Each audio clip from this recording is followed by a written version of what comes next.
देखो, आपको परीक्षा में प्रश्न आता है कि एल्कोहलों में समव्यवस्था लिखिए। अरे एल्कोहलों में क्या लिखो, समव्यवस्था लिखो। तो एल्कोहल जो होते हैं वो तीन प्रकार की समव्यवस्था प्रकट करते हैं। एल्कोहल कितने प्रकार की समव्यवस्था दर्शाते हैं? तीन प्रकार की। पहली श्रृंखला समव्यवस्था, पहला क्या? श्रृंखला समव्यवस्था। दूसरी स्थिति समव्यवस्था और तीसरी क्रियात्मक समव्यवस्था। समव्यवस्था किसको बोलते हैं? जिनका अणु सूत्र तो समान हो लेकिन संरचना अलग अलग हो, वो क्या कहलाती है? समव्यवस्था कहलाती है। पहली श्रृंखला समव्यवस्था देखो, 11वीं क्लास में पढ़े अपन ने समव्यवस्था। क्या होती है समव्यवस्था? है ना? इस प्रकार की समव्यवस्था कार्बन श्रृंखला की रचना में भिन्नता के कारण होती है। पहली होती है श्रृंखला समव्यवस्था। श्रृंखला समव्यवस्था का मतलब जो होता है, श्रृंखला समव्यवस्था का मतलब जो होता है कि कार्बन अणु सूत्र तो सेम रहेगा, अणु सूत्र सेम रहेगा C4H9OH। अणु सूत्र बिल्कुल सेम रहेगा C4H9OH। अरे अणु सूत्र तो सेम रहेगा C4H9OH। ये हो गया तुम्हारा अणु सूत्र। कार्बन कितने हैं? 4 है। हाइड्रोजन कितने हैं? 9 है। और OH यहाँ पर कितने हैं? एक ही है। अणु सूत्र तो सेम रहेगा।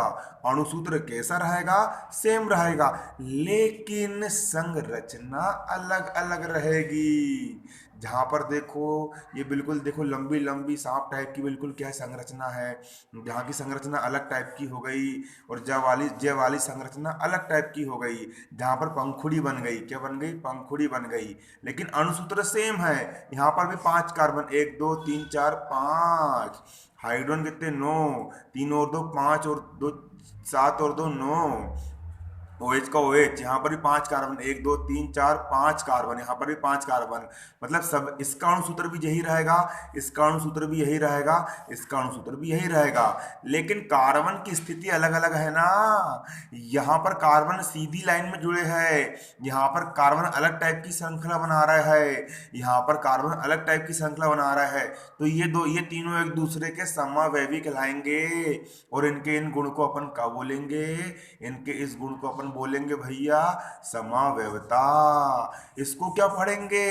इसको क्या पढ़ेंगे? कार्बन कितने हैं? 4। 1 2 3 4। 4 कार्बन को ब्यूट। अरे 4 कार्बन को क्या पढ़ते हैं? ब्यूट। 4 कार्बन को क्या पढ़ते हैं? ब्यूट। और ब्यूट का एल्केन ब्यूटेन। और एक नंबर पर OH जुड़ा है, मतलब 1 आल।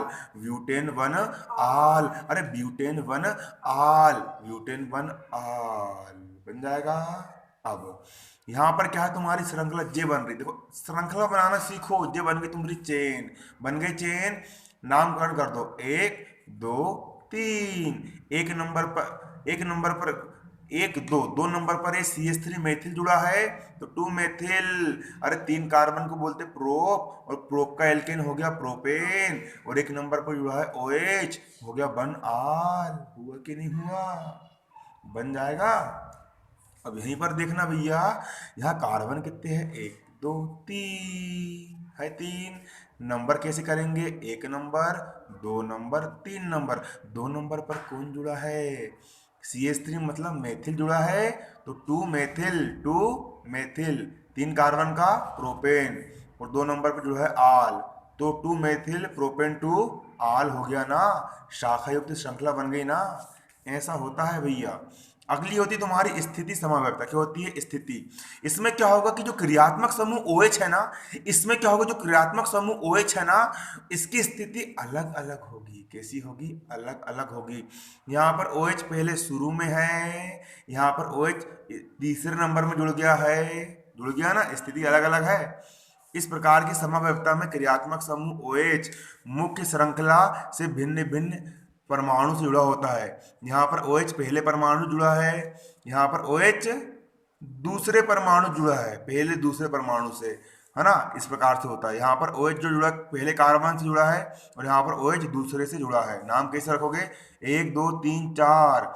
4 कार्बन को पढ़ेंगे ब्यूटेन, और एक नंबर पर है OH मतलब आल, 1 आल।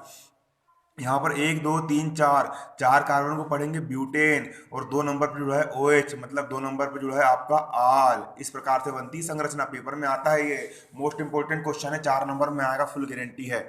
अगली होती है क्रियात्मक समव्यवस्था। क्रियात्मक समव्यवस्था का मतलब जो होता है कि जो ये एल्कोहल तो हो एल्कोहल है यहाँ पर क्रियात्मक समूह, लेकिन यहाँ का H निकल के इसके पास चल जाएगा और बीच में O बचेगा, तो ये ईथर में चेंज हो गया, है ना। ये विभिन्न प्रकार के क्रियात्मक समूह कारण होता है। सूत्र तो यही रहेगा, C2H6O ही रहेगा भैया। दो कार्बन हो गए, हाइड्रोजन 6 है, तो यहाँ पर 3 और 2 5 और 1 6 हाइड्रोजन हो गए और बीच में एक हो गया तुम्हारा, ऐसा ही रहेगा। क्लियर। यहाँ पर भी CH3O CH3 रहेगा। यहाँ पर पहला मेथिल ये हो गया, दूसरा मेथिल ये हो गया, 2 मेथिल हो गया, इसको पढ़ेंगे डाई मेथिल, और बीच में ओ है, मतलब हो गया आपका ईथर। क्या हो गया? Dimethyl ether. ये होता है तुम्हारा क्रियात्मक समूह। 12वीं क्लास से इसको पढ़ ही लेना, है ना कि नहीं? बिल्कुल आएगा परीक्षा में, क्या समझ रहे हो? है ना, ये आएगा स्थिति समा